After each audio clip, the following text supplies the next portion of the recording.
పాన్వయ సంజాతం నారాయణపదాశ్రితం శ్రీమన్నారాయణం వందే యతీశ్వర శ్రియాజుషం. ఓం అస్మద్గురుభ్యో నమః. నీళాతుంగస్తనగిరితటీ సుప్తముద్బోధ్య కృష్ణం పారార్థం సంశ్రుతిసరసిద్ధమధ్యాపయంతీం స్వోచ్ఛిష్టాయాం సృజనిగళితం యా బలాత్కృత్య భుంక్తే గోదా తస్యై నమైదమిదం భూయ ఏవాస్తు భూయః. ఈరోజు గోదాదేవి 22వ పాశ్రానికి తీసుకొచ్చింది. 22వ పాశ్రము మనం దాదాపుగా 30 పాశ్రాల్లో 2 పదులైపోయినాయి, 3వ పదులోకి వచ్చాము. అయితే ఇక్కడ గోదాదేవి 5గురిని విశేషంగా ప్రార్థిస్తుంది. ఒకరు శ్రీకృష్ణుడు, కృష్ణుణ్ణి మనసులో తలుస్తుంది, వటపత్ర సాయిని సేవిస్తుంది. వెంకటాపతికి చెప్పింది నన్ను రంగనాథుణ్ణి చేర్చవయ్యా అని. 4వది తిరుమాలిన్ సోలై అని చెప్పి ఒక మధురై దగ్గర ఒక దివ్యదేశం ఒకటి ఉంది. అక్కడ సుందరబాహు పెరుమాళ్ళు అని ఉంటారు. వారి దగ్గర మొక్కింది, పాయసం సమర్పిస్తాను అని. అది తర్వాత రామాంజులు వారు ఇచ్చారు ఆవిడ తరఫున. అది ఒక చిన్న ముందు భాగం. తర్వాత నీళాతుంగ స్తనగిరి తటి అనేటువంటి ఈ మనం ఏదైతే అమ్మవారి తనియను చెప్తున్నారో దీనిలో ఈ తిరుమాల్యం సోలై దగ్గర ఉన్నటువంటి ఒక కొండ, తర్వాత తిరుమల కొండ, ఈ రెండిటిని కూడా అమ్మవారి నీలాదేవి యొక్క స్తనగిరులుగా అందులో పాళించి ఉన్న స్వామిని విశేషంగా చెప్తారు ఆచార్యులు. అయితే నిన్నటి పాశ్రంలో మనము భగవంతుడి సన్నిధానానికి నెమ్మదిగా చేరుకున్నాము. ఆయన గొప్పతనము, ఆయన కళ్యాణ గుణాలన్నీ మనకు తెలియాలి అని నిన్నటి పాశ్రంలో అనన్య గతిత్వం గురించి వివరించింది గోదమ్మ. అంటే అనన్య గతిత్వం అంటే ఏంటంటే నీవు తప్ప మాకు వేరొక గతి లేదు, అన్యథా శరణం నాస్తి, నీకే మేము శరణం చేస్తున్నాము అని తెలియచేయడం. అంటే ఆయన శ్రీచరణాలని మనం ఆశ్రయించాలి, వాటిని కీర్తించాలి. ప్రపంచాన్నంతటినీ శాసించగల భగవంతుడు మనలాంటి సామాన్యుల కోసం కూడా దిగి వస్తాడా అంటే దిగి వస్తాడు ఆయన. ఎలా అంటే అక్షామూర్తి రూపంలో దిగి వస్తాడు. విష్ణు సహస్రనాభంలో దుర్లభ దుర్గమ అన్నారు కదండి. మరి ఆయన కష్టం కదా దిగి రావటం అంటే. అవును, ఆయన దుర్లభుడు దుర్గముడే. ఎవరికి? శత్రువులకి. అలా దుర్యోధనాథులు ఆయన్ని సభలో కట్టేయాలని చూస్తే కనీసం వాళ్ళకి అందని కూడా అందల. అదే తర్వాత అదే విష్ణు సహస్రనాభంలో సులభ సూరత సిద్ధ అంటారు. అంటే దొరుకుతాడు ఆయన, మనకి సులభంగా దొరుకుతాడు. అంటే ఎలా దొరికాడు? యశోదమ్మకు దొరకలేదండి, తాడుతో ఆవిడ కట్టేస్తే దామోదరుడు అయ్యాడు కదా. అలాగా ఆయన సులభుడు కూడాను. భక్తి కలిగిన వారికి సులభుడై ఉంటాడు, భక్తి ప్రేమ లేని వారికి ఊహకి కూడా ఆయన అందడు ఉన్నాడని కూడా తెలియదు. అట్లాగే 33 కోట్ల మంది దేవతలకు అధిపతి ఉండి అంతమందిని ఎలా కాపాడాడో అలాగే మనల్ని కూడా కాపాడుతాడు అనే విశ్వాసం మనకుంటే అక్షామూర్తిగా మన దగ్గరకు వచ్చి మనకి సేవించుకునే భాగ్యాన్ని ఆయన కల్పిస్తాడు. మనం ఏది నివేదిస్తే, అంటే ఫలం, పత్రం, పుష్పం, తోయం అన్నారు కదా, అలా ఏది ఇస్తే అది తీసుకుంటాడు. ఏమంటే ఈరోజు కొంచెం మాకు పని ఉంది స్వామి, నువ్వు త్వరగా అర్చన చేసేస్తాము నీకు ఈ రోజు అంటే సరే అంటాడు. మనం మన పనులను బట్టి ఆయనకు అర్చన చేస్తాం, నివేదన చేస్తాం, మన పని కోసం పరిగెడుతూ ఉంటాం. అంత సులభుడు మన స్వామి. అయితే భగవంతుడు అంటే ఎవడు అంటే ఎవడైతే సకల లోకాల్ని శాసించాడో, ఎవరైతే అన్నిటికన్నా పరుడై ఉన్నాడో, ఎవడైతే పెద్దవాడై ఉంటాడో, ఎవడు అతి చిన్నవాడే సులభుడై మన దగ్గరికి వస్తాడో ఆయనే భగవంతుడు. వచ్చాడు కదా రామకృష్ణ అవతారాలు తీసుకొని ఆయన మన మధ్యకు వచ్చి మామూలు జనులతో సామాన్యంగా ఆయన తిరిగాడు. ఎవరి కోసం? సర్వధర్మాన్ పరిత్యజ్య మామేకం శరణం వ్రజ అహం తాసర పాపేభ్యో మోక్షయిష్యామి మా శుచః అన్నాడు కదా. మేము ఏదో అవి కావాలి ఇది కావాలి అని అడగడానికి నీ దగ్గరికి రాలేదు, మాకా ఇతర కోరికలు ఏమీ లేవు, నీ చరణాలను ఆశ్రయిస్తున్నాము, నిన్ను శరణవేడుతున్నాము స్వామి అన్నారు. మరి ఇతరులు కానీ ఇతరుల సాధనాలను కూడా మేము ఆశ్రయించట్లా, నువ్వే మా సాధనం, నిన్నే ఆశ్రయించాలి. మేము ఏదైనా ప్రయత్నం చేసి నీ దగ్గరికి రావాలి కూడా అనుకోవడం లేదు. నువ్వే నీ దగ్గరికి తీసుకొచ్చుకోవాలి అంటే దాన్ని స్వస్వరూప జ్ఞానం అని వివరిస్తారు పిళ్ళై లోకాచార్యులు. దాన్ని ఈ శరీరంలో నేను ఉన్నాను నీ వల్లనే, నీ సేవ కోసమే అని తెలుసుకోవడమే స్వస్వరూప జ్ఞానం. నేను ఎందుకు వచ్చాను ఇక్కడికి అని తెలిస్తే అన్ని నేనే చేస్తున్నాను అనేటువంటి స్వాతంత్రం మనకి పోయి మనం భగవాను మీద ఆధారపడతాం. తర్వాత ఈ రోజు పాసురం చిత్రకవి ఆత్రేయ గారి రచన. సుందర విశాల మహాపృథివినేలు రాజులు అభిమాన భంగమై నీ పర్యంకము చేరి శరణు వేడు లీల అందరము చేరితిమి ఆదరింపుము స్వామి సిరిమువ్వ అరవాయి చందమ్మి విరులవలే కెంజాయ కందోయి కరుణా కటాక్షముల సూర్యచంద్రులు కలసి ఉదయించినటుల రెండు నేత్రముల నిండుగా చూచిన మాసపకర్మములు మటుమాయమగును జగతికే మంగళము కూర్చుమన శ్రీవ్రతము அங்கன்மா ஞானலத்தர் అభిమాన భంగమాయ్ వందు నిన్ పళ్ళి కట్టెల్ కీళే అంటారు. అంటే మా అభిమానాన్ని వదిలిపెట్టేసి సుందర విశాల బాహు అయి ఉన్నటువంటి మహాపృథివినంతటిని ఏలిన రాజులు శూన్యులై వచ్చి నీ దగ్గర ఎలా చేరారో అలా మేము మా అభిమానాన్ని వదిలి నీ దగ్గరికి చేరాము, నీ అంచం చుట్టూ చేరాము అని చెప్తున్నారు ఇక్కడ. అయితే ఇక్కడ ఏంటంటే జీవుడు కర్మవశమున పరమాత్మకు దూరం అయిపోయాడు. జీవుణ్ణి పరమాత్మని కలిపే విధానమే ఈ వ్రతం యొక్క విశేషం. సో అది ఇక్కడ నీకు దూరంగా ఉంటే అంటే శత్రువులు అలాంటి వారు నీ బాణపు దెబ్బలు ఎక్కడ తగులుతాయో అని భయపడి వాళ్ళందరూ వచ్చి నీ వాకిటి దగ్గర పడిగాపులు పడుతున్నారు గుంపులు గుంపులుగాను అంటుంది. అయితే నిన్ను ఆశ్రయించిన వాళ్ళకో నీ దగ్గర ఎటువంటి బాధ ఉండదు. నువ్వు చక్కగా వాళ్ళని చూసుకుంటావు. కాకాసురుడు, కాళీయుడు వీళ్ళందరినీ నువ్వు ఆదరించావు కదా, వాళ్ళు ప్రాణరక్షణకు వచ్చారు. మరి మేమో మా ప్రాణాలు నీ చేతిలో ఉన్నాయి. మా ప్రాణం ఉన్నంత వరకు నీకు మేము సేవ చేస్తూనే ఉంటాము, చేస్తూనే ఉండాలి. ఒకసారి శ్రీరాముడు పట్టాభిషేకం అయిన తర్వాత లక్ష్మణ స్వామికి చెప్పాట, నీకు యువరాజు పట్టాభిషేకం చేసి రాజ్యం ఇస్తాను అని. అంటే నువ్వు ఇచ్చే రాజ్యం నాకెందుకయ్యా, నీ పాదాలు అనే 2 రాజ్యాలు నా దగ్గర ఉన్నాయి, అవి చాలు నాకు అన్నాడట లక్ష్మణుడు. అలాంటి లక్ష్మణుడు లాంటి వాళ్ళం కావాలి మనం. భౌతిక ప్రపంచంలో చాలా జంతువులకి, స్థావరాలకి జ్ఞానం ఉండదు. మనకి జ్ఞానం అనేటువంటి ఒక తెలివి ఇచ్చాడు భగవానుడు. కనుక శ్రీమన్నారాయణ చరణం శరణం ప్రపంచే అంటూ నీ సేవా కైంకర్యాన్ని మాకు ప్రసాదించు స్వామి అని అడుగుతున్నారు ఇక్కడ గోదా గోపికలు.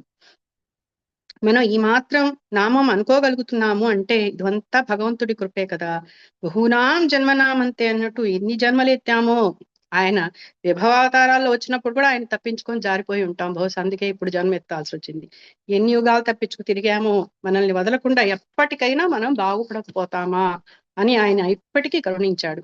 మొదటి పుట్టిన రోజున తల్లి తండ్రి తమ పిల్లల్ని ఎలాగైతే చక్కగా అందంగా తయారు చేసి, అయితే వాళ్ళకి ఏమి తెలియదు, వాళ్ళ మొదటి పుట్టినరోజు అని తెలియదు, వాళ్ళకి ఎటువంటి ఇది ఉండదు. కాకపోతే ఏవో మంచి మంచి బట్టలు వేసి వాళ్ళని ఇబ్బంది పెట్టేసి కూర్చోబెట్టి తల్లి తండ్రి సంతోషిస్తూ ఉంటారు. అలాగా భగవంతుడు మనల్ని కూడా తయారు చేసి పంపించి ఎప్పుడైనా వీడు ఒక నామం పలకపోతాడా, ఒక నారాయణ అంటే మా 10% మార్కులు వేసి ఇలా ఇలా నెమ్మదిగా మనలో వచ్చే మార్పుల్ని కూడా చూస్తూ ఆయన సంతోషిస్తూ ఉంటాడనమాట.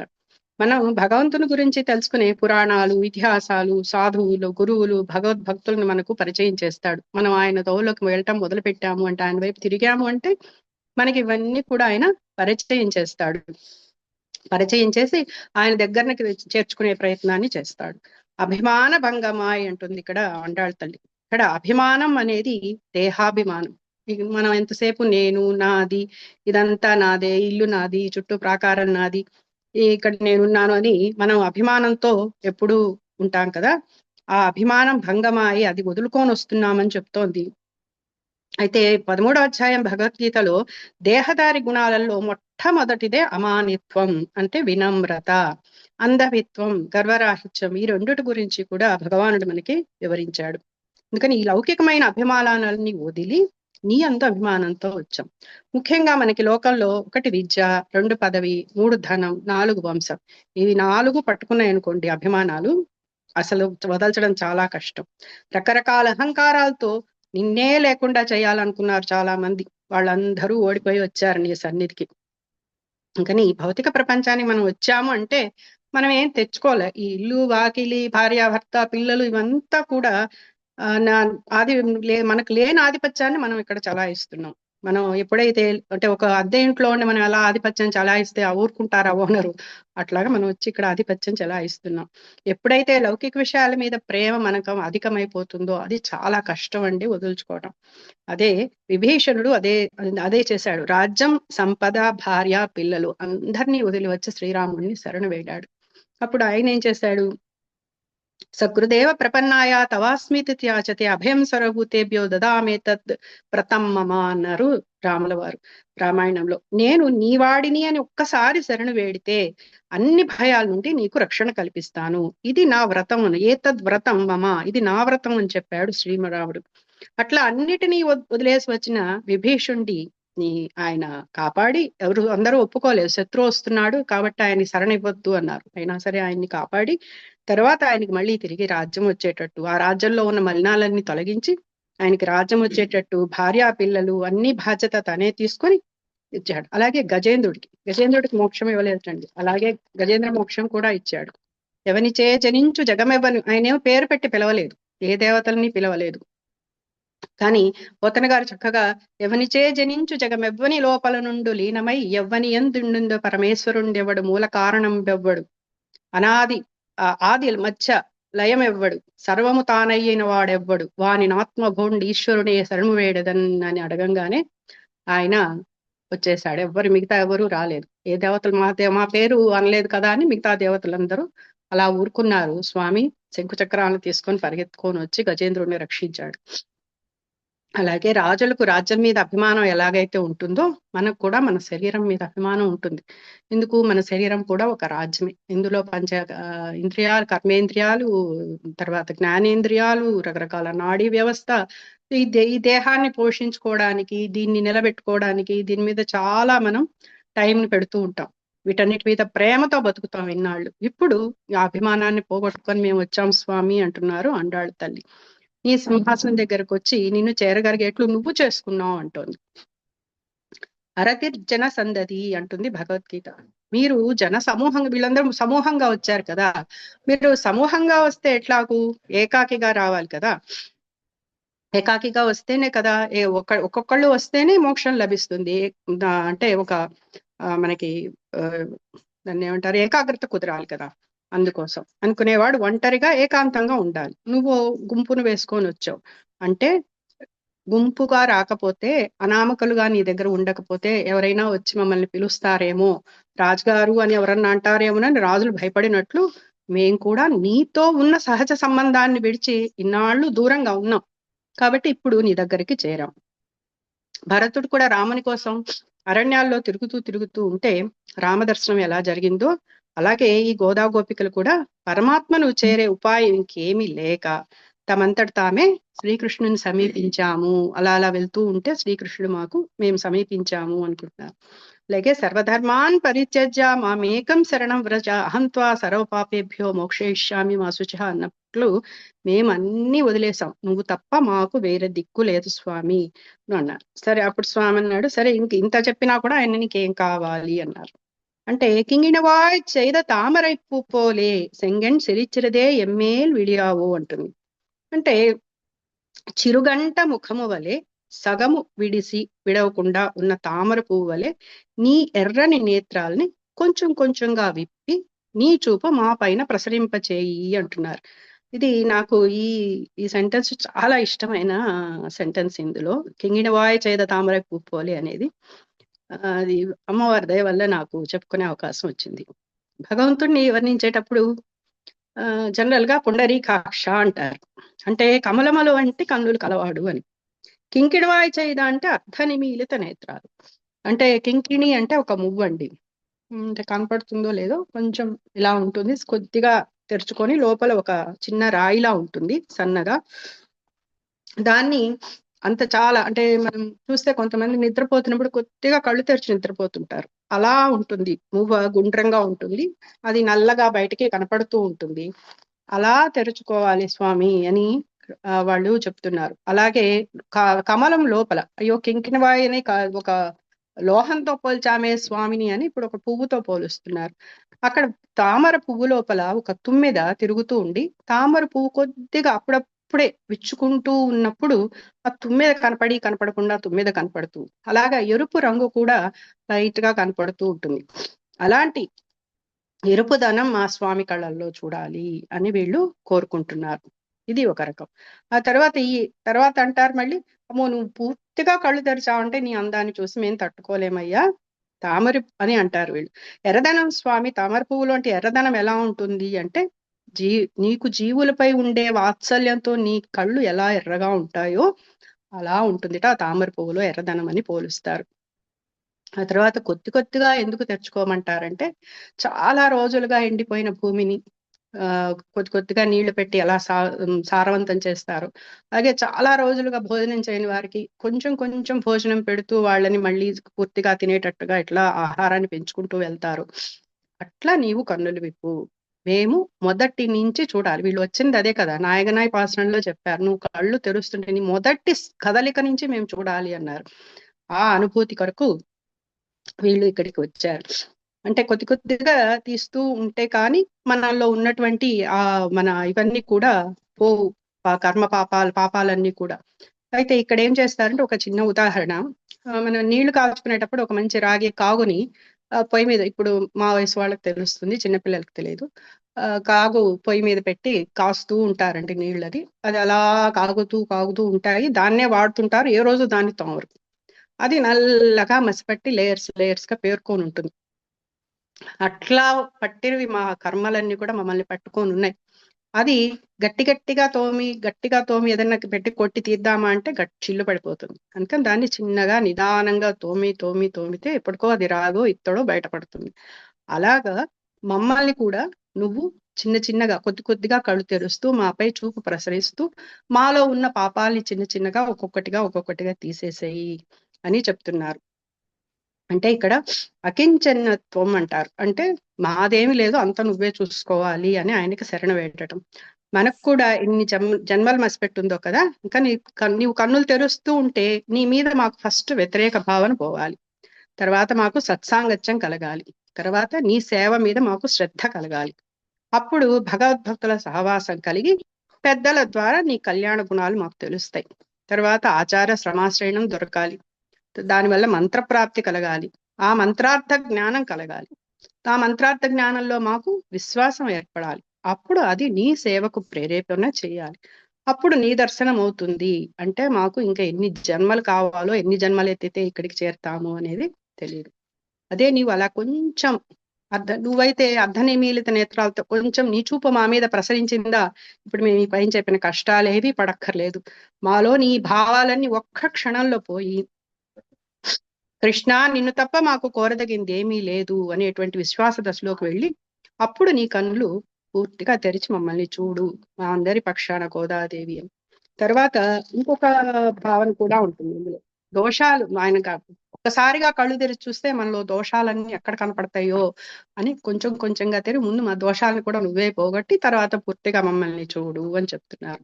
తింగళం ఆదిత్యున్ మెళుందార్ పోల్ అంగన్ రన్నుం కొండు ఎంగళ్ మేల్ నొక్కోదియే ఎంగళ్ మేల్ చాపం ఇళిందు ఏలోర్ ఎంబావాయ్.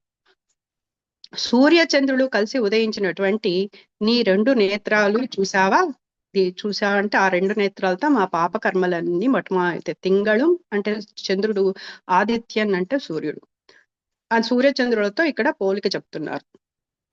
అంటే స్వామి అంటే బాగుంటుందండి, ఒక కన్ను సూర్యుడిగా ఒక కన్ను చంద్రుడిగా ఉంటే. అలా కాదు ఇక్కడ అర్థం.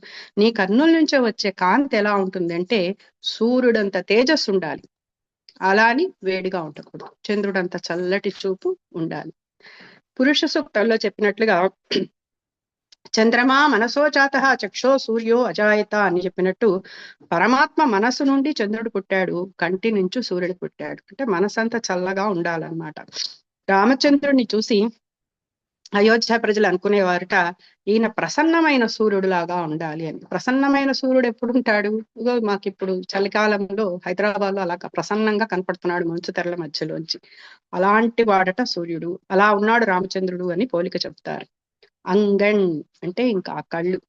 రే సూర్యచంద్రులతో పోర్చామే అని మళ్ళీ బాధపడతారు, ఎందుకంటే సూర్యుడికి చంద్రుడికి గ్రహణాలు ఉంటాయి. సో మా స్వామి నేత్రాలు అలా గ్రహణం పెట్టే సూర్యచంద్రులు కాదు, అంకణ్ అంటే సుందరమైనటువంటి నేత్రాలు అంటారు. మా స్వామి నేత్రాలు 2 నేత్రాలు అలాంటివి.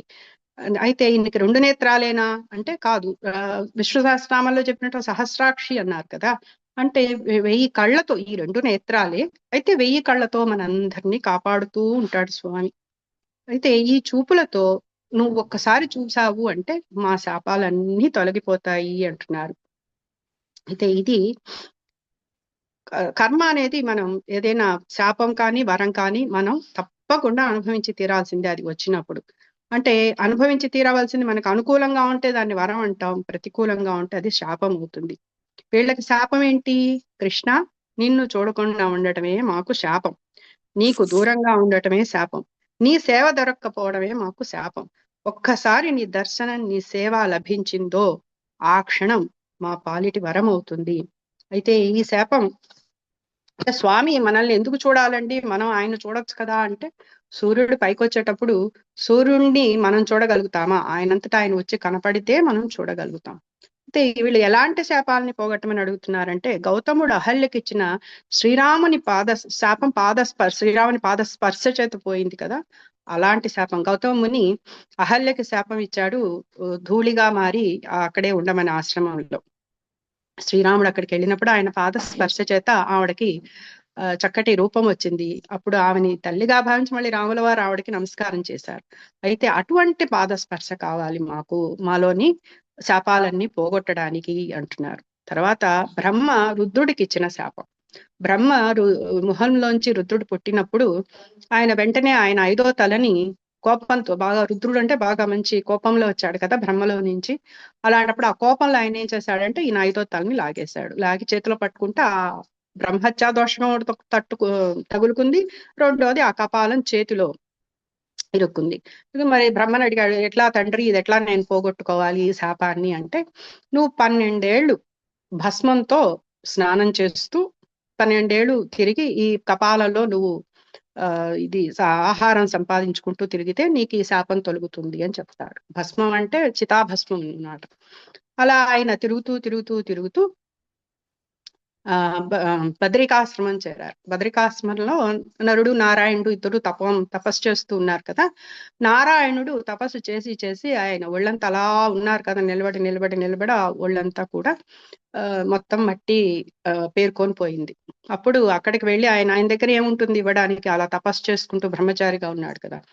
ఆయన చేతిలో ఈ ఆయన వక్షస్థలం నుంచి మట్టిని తీసి కొంచెం అలా తీసి ఆయన కపాలంలో వేయంగానే ఆ కపాలం ఊడి అక్కడ పడిపోయింది. దాన్నే బ్రహ్మ కపాలం అంటారు. అక్కడ అందరూ పితృకర్మలు చేసుకోవడానికి వెళ్తూ ఉంటారు. మూడవది, ఇలా మాకు నీ వక్షస్పర్శ కావాలి మాకు. ఒకటి నీ పాదస్పర్శ, 2 నీ వక్షస్పర్శ కావాలి. ఇక మూడవదో దక్షుడు చంద్రుడికి శాపం ఇచ్చాడు. ఇచ్చినప్పుడు ఆయన శ్రీరంగంలోని చంద్ర పుష్కరిణి అంటారు, పశ్చిమం వైపు ఉంటుంది శ్రీరంగంలో. ఆ పుష్కరిణిలో స్నానం చేసి చంద్రుడు తన శాపాన్ని పోగొట్టుకున్నాడట. అట్లా నీ కళ్యాణ గుణాలలో మేము స్నానం చేయాలి, అలాంటి పుష్కరిణిలో మేము ఆనందంగా స్నానం చేసే అవకాశం. మొన్న అమ్మని అడిగారు, అమ్మ స్వామితో మాకు స్నానం చేసే అవకాశం అని. ఇప్పుడు ఇంకా డైరెక్ట్ గా అమ్మ ఉందిగా పక్కన, ధైర్యం, స్వామిని అడిగేస్తున్నారు నీతో కలిపి మేము స్నానం చేయాలి అని.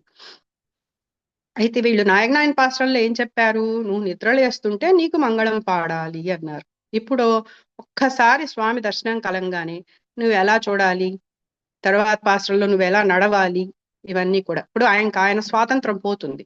వీళ్ళు ఆయన్ని శాసిస్తూ ఉంటారు. అంటే భక్త పరాధీనుడు కదా, రామదాస్ గారు అనలేదా, ఎవడబ్బ సొమ్మని కులుకుతూ తిరిగేవు రామచంద్ర అంటాడు. అంత స్వాతంత్రం వీళ్ళకి భగవంతుడి దగ్గర వచ్చేస్తుంది. ఇంత ధైర్యం వీళ్ళకి ఎలా వచ్చిందండి అంటే, వీళ్ళు నీలాదేవిని లేపి ఆమెను కూడా పక్కన తీసుకొని వెళ్తూ ఉన్నారనమాట.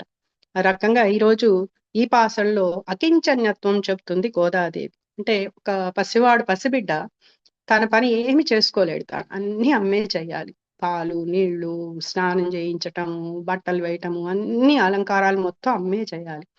అలాగ మేమేం చేసుకోలేము, మేము కూడా అలాంటి వాళ్ళమే అని నిన్ను శరణు వేడాము అని అమ్మ ఇక్కడ మనకి ఇలా చేయండి అర్రా అని చెప్తోంది. ఇలా మనం స్వామిని వేడుకోవాలి అని అమ్మ చెప్తాం. అంగణ్ జ్ఞానలత శరభిమాన భంగమాయ్ வந்து நின் பள்ளிக்கட்டில் கீழே செங்கம் இருட்பார் போல் வந்து தலை பெய்தோம் கிங்கிணுவாய் செய்த தாமரைப் பூ போலே செங்கன் சிரிச்சிறுதே எம்மேல் விழியாவோ திங்களம் ஆதித்யன் மிளந்தாற்போல் அங்கன்றண்ணும் கொண்டு எங்கள் மேல் నొక్కోదేల్ ఎంగళ్ మేల్ చాపమిళిందేలోర్ ఎంపావాయ్. అలాగే నీలాతుంగ స్తనగిరిలో మణవాళ మహామును సారించిన తనయంలో తొల్పావై అంటారు. ఇది మొట్టమొదట గోదాదేవి వ్రతం అన్నమాట. ఇక అన్నమాచార్యుల వారు ఒక కీర్తనలో ఇతడొకడే సర్వేశ్వరుడు, సితకమలాక్షుడు శ్రీ వెంకటేశుడు, ఇతడొకడే సర్వేశ్వరుడు అని చెప్పి ఈయన చివర్లో బాలకృష్ణ ప్రసాద్ గారు చాలా చక్కగా ఇతడొక్కడే సర్వేశ్వరుడు అంటారు. చాలా అందంగా ఉంటుంది ఆయన కీర్తన. పరమయోగులకు భావనిధానము అరయనింద్రాదులకైశ్వర్యము గరిమగొల్లెతల కౌగిటి సౌఖ్యము సిరులొసగే ఈ శ్రీ వెంకటేశుడు, ఇతడొక్కడే సర్వేశ్వరుడు. కలిగి యశోదకు కన్నమాణికము తలచిన కరికిని తగు దిక్కు అల ద్రౌపదికిని ఆపద్బంధుడు చెలరేగే ఈ శ్రీ వెంకటేశుడు, ఇతడొకడే సర్వేశ్వరుడు. తగిలిన మునులకు తపముల సత్ఫలము ముగురు వేల్పులకు మూలము ఒగినల మేల్మంగ కొనరిన పతీతడు జిగిమించిన ఈ శ్రీ వెంకటేశుడు అని ఆయన తప్పితే మనకు వేరే దిక్కు లేదు అని కూడా అన్నమాచార్యుల వారు ఇతడొక్కడే సర్వేశ్వరుడు అనేటువంటి అకించనత్వాన్ని ఆయన కూడా చూపించారు. ఆయన తప్పితే మనకు వేరే దిక్కు లేదు. ఆండాళ్ తిరువడిగలే శరణం. కర్కటే పూర ఫల్గుణ్యాం తులసికాననోద్భవాం పాండే విశ్వంబరాం గోదాం వందే శ్రీరంగనాయకి. హరే కృష్ణ. ఇంకా ఉంది మాతాజీ 8 minutes. మాతాజీ అకించనత్వం గురించి చెప్పారు కదా, దాంట్లో అకించనత్వం అనగానే మనకి శ్రీమద్ భాగవతంలో కుంతి స్థుతిలో ఒక ముఖ్యమైన శ్లోకం మనకి గుర్తొస్తుంది. And just read out that శ్లోకం. జన్మైశ్వర్య శ్రుతశ్రీభి ఏధమాన మద పుమాన్. ఇందాక మాతాజీ కూడా అభిమానము, మనకుండే అభిమానాల గురించి చెప్పారు. కుంతీదేవి కూడా అదే ప్రార్థిస్తుంది శ్రీకృష్ణుని. జన్మైశ్వర్య శ్రుతశ్రీభి ఏధమాన మద పుమాన్ నైవార్హతి అవిధాతుం వై త్వాం అకించన గోచరం. త్వాం అకించన గోచరం అని చెప్పారు. అంటే మనది ఏది కాదనుకునేది దీని గురించి చెప్పారు మాతాజీ కూడా. శ్రీల ప్రభుపాదుల వారు అకించన అంటే మెటీరియలీ ఎగ్జాస్టెడ్ మ్యాన్, అంటే ఈ భౌతికమైన విషయాల నుంచి దూరంగా ఉండి వాటినన్నిటినీ విడిచేసుకొని ఉన్నవాడు, వాడు అకించనుడు. అలాంటి వాళ్ళ దగ్గరికి నేను వెళ్ళగలుగుతాను, అలాంటి వాళ్ళనే నేను చూడగలుగుతాను. కానీ జన్మ ఐశ్వర్య శృత శ్రీబి, ఇందాక మాతాజీ కూడా అదే చెప్పారు, జన్మ ఐశ్వర్య శృత శ్రీబి ఇది కాదు నాకు ఎలిజిబిలిటీస్. ఎవరిని చూడాలో, ఎవరైతే భౌతిక పరంగా పూర్తిగా అభిమానాన్ని తొలగించుకొని ఒకసారి వాళ్ళని దగ్గరికి వాళ్ళు ఈజీగా నా దగ్గరికి రాగలుగుతారని చెప్పారు. అలాగే ఈ అకించన గురించి వచ్చినప్పుడు ఏంటంటే, ఇంకొకటి మనకి భగవద్గీతలో 2వ అధ్యాయం 47వ శ్లోకంలోను 3వ అధ్యాయం 30 శ్లోకంలోను కొంచెం మనం లోపలికి వెళ్ళి చూస్తే అక్కడ కృష్ణుడు కూడా మన ఒక ఒక రినౌన్సియేషన్ అంటే ఒక సన్యాస దృష్టితో పని చేయమని చెప్పారు. కానీ అకించనుడు అంటే మన రెస్పాన్సిబిలిటీస్ మడుగు వదలొద్దని చెప్పారు, ప్రొప్రైటర్షిప్ని వదలమని చెప్పారు. కానీ సాధారణంగా మనం ఏం చేస్తాం అంటే ప్రొప్రైటరీని పట్టుకుంటాం, రెస్పాన్సిబిలిటీని వదిలేస్తాం. అందుకనే భగవంతుడు మనకు అది కావాలి, ఇది చేయలేదు, అది చేయలేదు అని భగవంతుడి మీద కోపాలు వస్తుంటాయి. కానీ ఆ ప్రొప్రైటర్షిప్ అంటే తెలుగులో ఏం చెప్పాలంటే ఎగ్జాక్ట్ వర్డ్ నాకు తెలియట్లేదు, గుర్తురావట్లేదు. అనేవి ప్రొప్రైటర్షిప్ ని మర్చిపోకూడదు. భగవంతుడు ఇది ప్రొప్రైటర్, కానీ ప్రొప్రైటర్షిప్ ని వదులుకోవాలి, రెస్పాన్సిబిలిటీని పట్టుకుంటే అప్పుడు మనకి అకించనత్వం అనేది బాగా అర్థమవుతుందని భగవద్గీతలో శ్రీకృష్ణుడు మనకి బాగా చెప్పారు. అంటే అక్కడ అకించనుడు అనే పదం వాడకున్నా అర్జునుడు కూడా అకించనుడు అమ్మనే చెప్పాడు భగవంతుడు. రెస్పాన్సిబిలిటీని ప్రొప్రైటర్షిప్ వదిలేసి రెస్పాన్సిబిలిటీని పట్టుకోవాలి.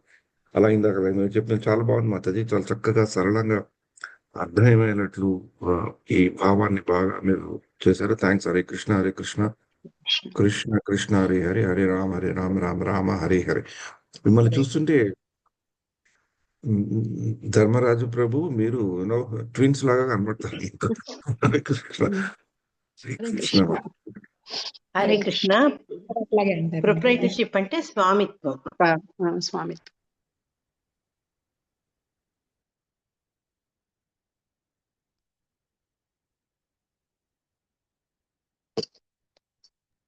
హరే కృష్ణ మాతాజీ, చాలా బాగుంది క్లాస్. ఇట్లా వినడం ఆనందంగా ఉంది. రోజు రికార్డింగ్ విని నాకు ఆనందం దొరకట్లేదు. ఫేస్ టు ఫేస్ వినడం హ్యాపీగా ఉంది. ముఖ్యంగా మీరు ఒక చక్కటి ఉపమానం చెప్పారు. అద్దె ఇంటి వాడు తనది అంటే ఓనర్ ఎట్లా ఒప్పుకోవడం. చాలా బాగుంది ఆ ఉపమానం. Very practical. హరే కృష్ణ. దివ్యంగా ఉంది క్లాస్.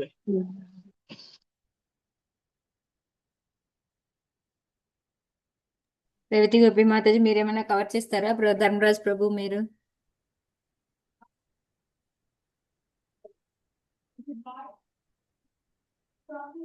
మాతాజీ మీకు ఇంకేమైనా పాయింట్స్ ఏత్త కళంగల్ మీదలొప్పి అని నిన్నటి పాశ్రంలో వాళ్ళు పాలు పితుకుతూ ఉంటే కింద కుండలు నిండిపోతూ ఉన్నాయి అని చెప్తారు.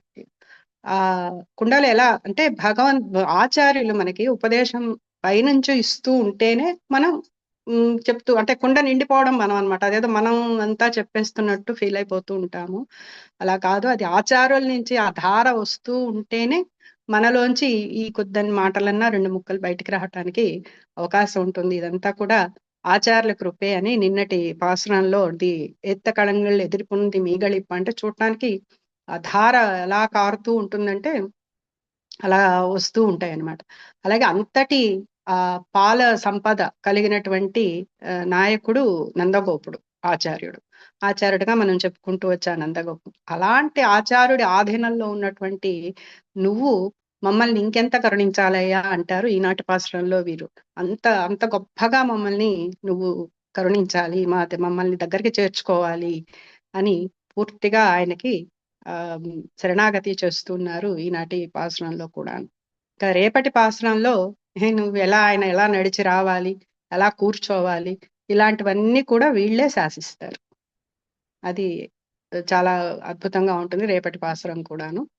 ఆండాల్ తిరువడిగలే శరణం. ఇంకెవరైనా ఏమన్నా చెప్తే. హరే కృష్ణ. హరే కృష్ణ. హరే కృష్ణ. హరే కృష్ణ వినపడుతోంది. చెప్పండి మాతాజీ. హరే కృష్ణ. మాతాజీ మాకు వినిపిస్తుంది, ప్లీజ్ మీరు చెప్పండి ఏం చెప్పాలనుకుంటున్నారు. ఓకే, మన మాట వినిపడు. ఐ థింక్ తనకి వినిపించట్లేదు. హరే కృష్ణ. మాతాజీస్ ఎవరైనా ఏమైనా మాట్లాడాలనుకున్నా ఓపెన్ చేసి మాట్లాడండి. ఏమైనా సందేహాలు ఉంటే అడగండి. ఇంకేమైనా పాయింట్స్ యాడ్ చేయాలంటే యాడ్ చేయండి. హరే కృష్ణ వదిన, చాలా బాగా చెప్పావు. ఇంకా పాయింట్స్ అంటే అన్నీ చెప్పేస్తుంది చాలా స్పష్టంగా.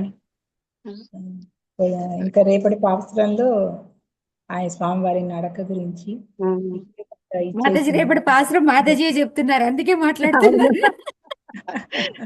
అదే నేను అంటున్నాను వదినతో, వదిన ఇప్పుడే లీక్ చేసేసావన్నాను. చాలా అందంగా ఉంటుంది రేపటి పాసురం. ఇంకా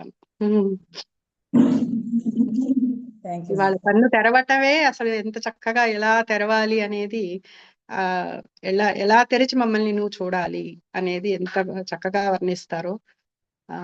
చాలా అద్భుతమైన పాసురం ఈ పాసురం. ఇంకా అన్ని అనలేను, ప్రతిదీ ఒక మాణిక్యం. మనం సముద్రంలో దిగి వెతికే కొద్దీ దొరుకుతూ ఉంటుంది ఒక్కొక్క మణి. అలా ఈ 30 రోజులు ఒక్క రాత్రి గోకులంలో జరిగినటువంటి ఈ వ్రతాన్ని, కాత్యాయని వ్రతాన్ని మనం కలియుగంలో మనం ఇంత చేయలేం కదా. అందుకని 30 రోజులు మనకి చక్కగా మనల్ని ఉద్ధరించడానికి 30 రోజులు ఏర్పాటు చేసి 30 పాసురాలు 30 రోజులు మనం స్వామి గురించి చెప్పుకునేటట్టు కనీసం ఈ రకంగా అన్నా వీళ్ళు చెప్పుకుంటారేమో అన్నట్లుగా తయారు చేసింది అమ్మ. నిజంగా మా తల్లికి పిల్లల మీద ఎంత దయో ఈ పాసురాల్ని చూస్తూ ఉంటే అర్థమవుతుంది. అంత చక్కగా మనల్ని తయారు చేసింది. ఎంత బాగా భగవంతుని చేర్చడానికి మనం ఏమేం చేయాలి హరే అవన్నీ కృష్ణ. కూడా. హరే కృష్ణ. ఇందాక భగవాన్ని శరణాగతి చేయటంలో పోతన భాగవతంలో శంఖ చక్రాలు తీసుకొని విష్ణుమూర్తి వచ్చారు అని అనేది ఆయన భావన ప్రకారం రాశారు. కానీ వ్యాస భాగవతంలో భగవానుడు అక్కడికక్కడికే ప్రత్యక్షమైనట్టుగా విన్నాను. చివర్లో మనం ఎక్కువ చెప్పుకున్నాం కదా. అవును. అదే మనందరికీ కొంచెం అర్థం కావాలని అట్లా. మామూలుగా అయితే అక్కడికక్కడ అంటే విశ్వం అంతా ఆయనే వ్యాపించి ఉన్నప్పుడు ఇంకా అక్కడి నుంచి ఆయన శంఖ చక్రాలు తీసుకొని రావటం అది ఊరిక అది విని ఆ పాయింట్ అది షేర్ చేస్తాను. పోతన గారి భావం ఉంది. భాగవతంలో ఉంది, వ్యాస భాగవతంలో మటుకు అట్లా లేదు. అక్కడ చివరికి అంటే నరసింహావతారం కూడా అంతే కదా. నరసింహావతారం కూడా ప్రహ్లాదుడు ఎక్కడున్నారు ఇక్కడ ఉన్నారు కానీ ఆయన ప్రత్యక్షం అయ్యారు. అట్లా నాకు తెలిసింది షేర్ చేసుకున్నాను. శుక్రవారం అదే లాస్ట్ లో చూస్తే కన్క్లూజన్ ఆయన అదే ఇచ్చారు. ఎవరిని పిలవలే అంటే ఎవరి పేర్లు మెన్షన్ చేయలేదు. అందుకని భగవంతుడు ఆయనగా వచ్చి రక్షించేశాడు అని. హరే కృష్ణ మాతాజీ, మీరు చెప్పినట్టు భాగవతంలో లేదది. పోతన గారు ఏంటంటే ఆయన భావ కష్టంతో స్వామి ఆర్తత్రాణ పారాయణత్వం ఎంత ఉంటుందంటే ఆ గజేంద్రుని కాపాడాలన్న ఆత్రంతో అమ్మకు గాని వాహనాలు కానీ ఆయుధాలు కానీ వేటిని కూడా తెరించకుండా వెంబడి అనమాట. అంటే బిడ్డ ఎప్పుడైతే కష్టాలు ఉంటే తల్లి ఏది ఆలోచించకుండా ముందుకెలా దూకుతుందో ఆ రకంగా స్వామి వచ్చాడని చూపేందుకని ఆ రకంగా చెప్పారు అనిపిస్తుంది. శ్రీకింగ్ చెప్పొచ్చు, చక్రం ధరించాడు. ఇవన్నీ ఏంటంటే మన భావకత్వంతో ఆయన విజువలైజ్ చేసి ఇచ్చిన శ్లోకం పోతున్నది. శ్రీమద్ భాగవతంలో అది అంతగా వివరించడం జరగలేదు. అదే ఇంకొకటి ఏంటంటే మాతాజీ వివరించకపోయినా ఇప్పుడు నరసింహావతారం వీటన్నిటి కూడా అప్పటికక్కడే ప్రత్యక్షం అయ్యారు అనేది మనం విన్నాం కదా భాగవతంలో. విశ్వం అంతా ఆయనే వ్యాపించి ఉన్నారు భగవానుడు అన్నప్పుడు. అంటే ఇది ఆయన భావం మనకి అందరికీ అర్థమయ్యే రీతిలో పోతన గారు రచించారు. ఊరికే నేను విన్నది వ్యాస భాగవతంలో ఇలా విన్నానని చెప్తున్నాను మాతాజీ, అంతే. కరెక్ట్. రెండు అమ్మ ఇక్కడ డిస్కస్ చేసింది. ఒకటి భక్తుల యొక్క స్వామి మీద ఉండే ఆధిపత్యము, తర్వాత భగవంతుడు భక్తులకి ఏ రకంగా వెంటనే రెసిప్రొకేట్ అవుతాడు అనేది చూపించేందుకు మనకి కనిపిస్తుంది.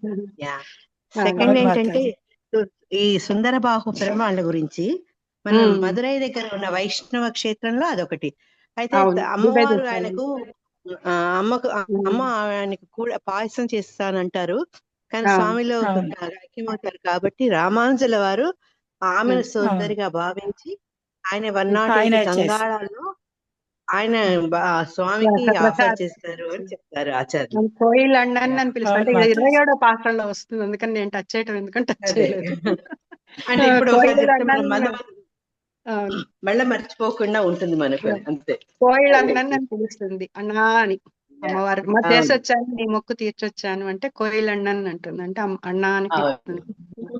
హరే కృష్ణ. హరే కృష్ణ. చాలా బాగా చెప్పావు అనురాధ. అన్నమాచార కీర్తనలతో సహా చాలా బాగుంది. హరే కృష్ణ. హరే కృష్ణ మాతాజీ. ఈ రోజు అంటే ఒక్క అమ్మవారే లేపుతా ఉన్నారు అక్కడ, కానీ ఇక్కడ మాకు ఇవాళ 3-4 అమ్మవార్లు కలిసి చాలా బాగా ఎక్స్ప్లెయిన్ చేశారు మాతాజీ. ఇదే కదా మాతాజీ, గోష్ఠి అంటే ఇదే, అందరం కలిసి వెళ్ళడం. మాతాజీ హరే కృష్ణ. ఓకే, టైం అయిపోయింది మాతాజీ, మనం రూమ్ చేద్దాం. హరే కృష్ణ. ధన్యవాదాలు మాతాజీ.